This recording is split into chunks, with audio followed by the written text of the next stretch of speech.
Good morning and welcome to Rational Thinking. My name's Joshua and today we will be going through the events of last week with the Bank of England interest rate decision and also the FOMC meeting for the US, and also taking a look at what's coming out this week.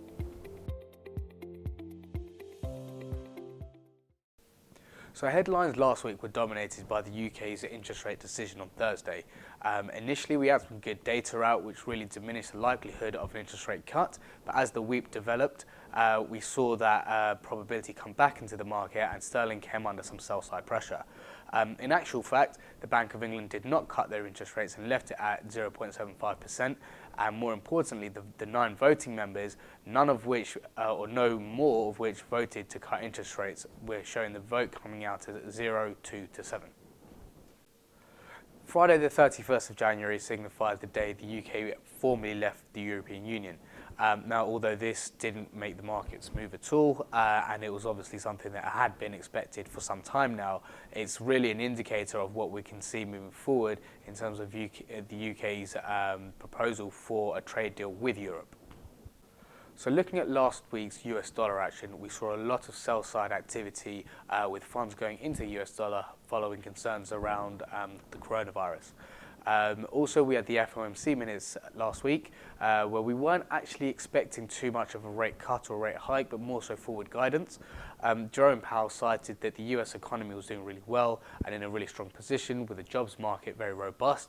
But what he also said, and this is the first time on record he has said this, was that there were serious concerns to economic activity and the economic output from coronavirus.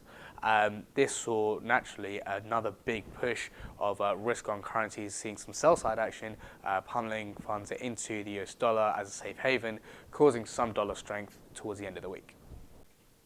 So looking to the week ahead, we don't actually have much out for the UK.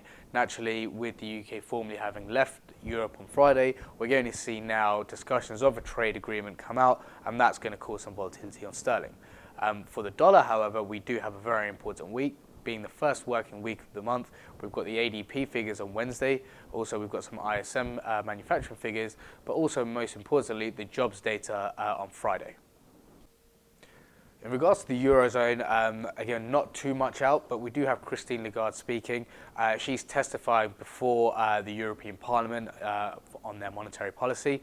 It will be very interesting to see what her remarks are, considering the difficulty the European Union finds itself in with inflation and also exhausting the monetary policy. And that's all from me. As always, thank you for joining us. Please do like and share the video. As always, if you've got any questions or queries regarding foreign currency or FX conversions, please feel free to reach out to us on the email provided. Thank you.